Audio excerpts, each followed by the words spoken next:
Taylor Becerra is an Arizona State softball alum. She was a standout player, earning 151 hits and 96 runs during her career before it was abruptly ended by a torn ACL during her senior year in 2019. Taylor is a fierce competitor and always seemed to have a fearless attitude on the base paths and at third base. In this interview, we talked about advice for her younger self, how the size of a player doesn't matter, the mindset she used to play fearless, how she wanted to be the player that took the hit away, dealing with a career-ending injury, and finding meaning in her injury and relying on her support system. If I could give advice to my younger self, size doesn't matter.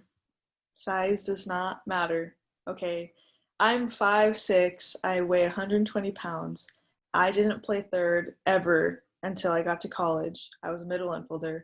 My whole life, people told me, all these big colleges, they're not going to want a little girl. They want bigger girls. And I'm like sitting there like 90 pounds, like, what do you mean? Size doesn't matter. Whether you're a slapper, a power hitter, whatever, a base runner, you're important. So also prove people wrong. That's a big thing for me. I feel like I had a chip on my shoulder because I just wanted to prove people wrong that size didn't matter. And it got me here. And it's like the craziest thing because I look back and I'm like, why did I let them get in my head like that? Why did I let people make me believe that I wasn't going to go anywhere special? So for sure, a big thing for me is that it doesn't matter what size you are. If you trust yourself and you have a great work ethic, you're going to get somewhere you want to be. So you were always super aggressive on the base pass, and at third you seem to have this like fearless style of play, and that's her name, fearless style. So is there anything you think about that like helps you to get to that place on the field? I talked about this on a different podcast that I did, and she brought up that you want to be the person to take away a hit from someone, and I feel like that was me. Like, I really, really wanted to be that person that crushed someone's dreams because I know what that feels like because I'm a slapper. So when you have a really good bunt or a really good slapper hit or whatever, and someone takes it away, that's like the worst feeling. So for me, I always wanted to be that player that took something really good away. And so honestly, the only thing I would think about when I was out there is I would do pre-pitch communication just because I had to. Otherwise, I had no idea what was going on. And also, I just wanted the ball. Like, I just wanted it. Like, just hit me the ball. Let me make a play. And I think that by thinking like that, I was able to make those bigger plays because I wanted the ball. I wanted you to hit me the ball because I wanted to make a play for the team. So that's all I thought about. I was looking at your Instagram post about your ACL tear, and you mentioned the what if game and replaying your injury in your head really often. So I was wondering if you could talk about what it feels like to relive that experience and why you think you and other people who go through similar injuries can't help but play that same what if game. I think for me, it was really hard because I kind of pride myself as being a really good teammate and never really, making anything about me. So when that happened and everyone was like focused on me, one, I didn't want that. I wanted everyone to keep, it's not about me right now. Yeah, it sucks, but like just keep playing. Like, we have games to finish. But at the same time, you would never expect something like that to happen to a player like me. And when I say that, it's in the most humble way possible, just in the sense that I did everything right. I'd like to think, like, I played hard every day. I never complained really on the field.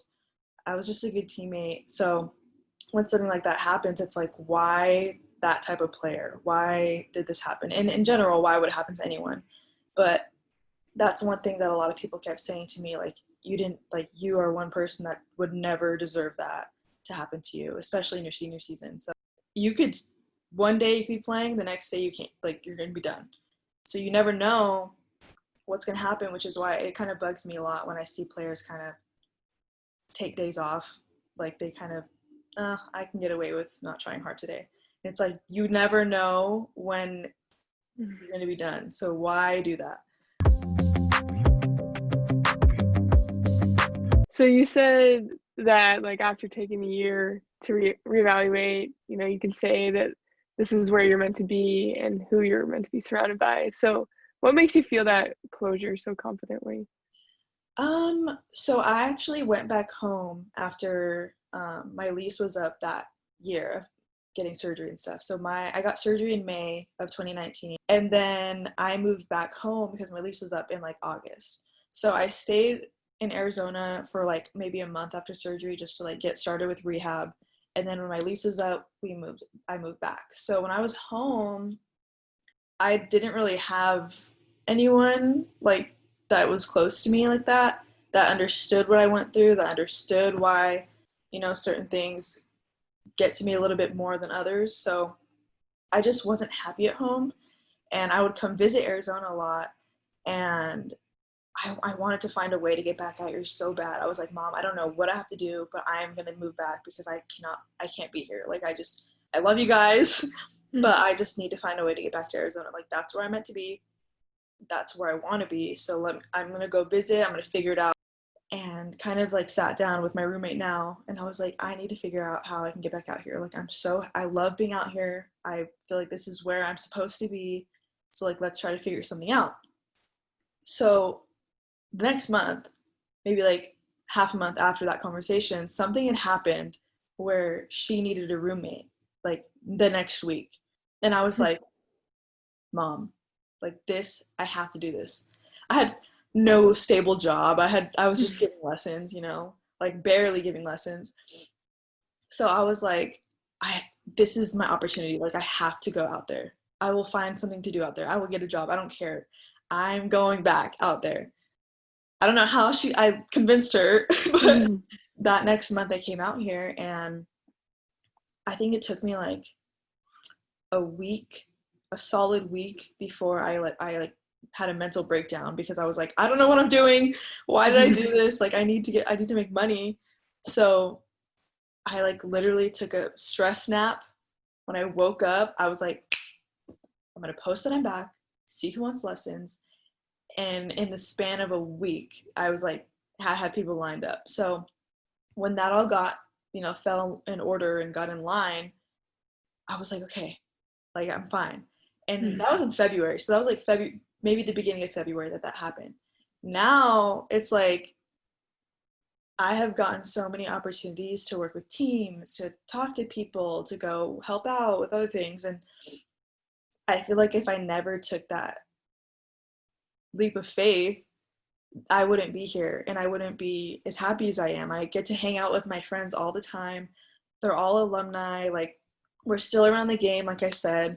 I'm helping coach a travel ball team now. All of them are like, all the coaches are related to ASU. So it's like, I just feel like everything that happened for a reason. Like, if I would have kept playing or something, I wouldn't be doing what I'm doing now. If I would have stayed home, I wouldn't be doing what I'm doing now. I just feel like my knee, like everything that happened has like brought me here.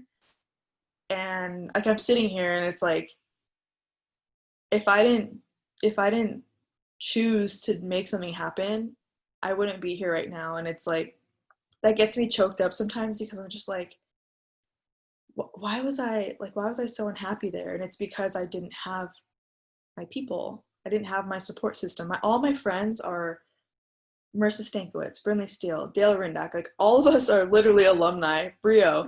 Like, we all push each other and we want each other to be great. And it's just the best feeling knowing that, like, at any moment we have each other's backs. And it's like, that's what I wanted when I came back, and now I have it. And that's why I feel like everything that happened was meant to be, because I'm probably the happiest I've ever been with my knee and everything right now. And I'm just like super grateful that I chose to just make something happen.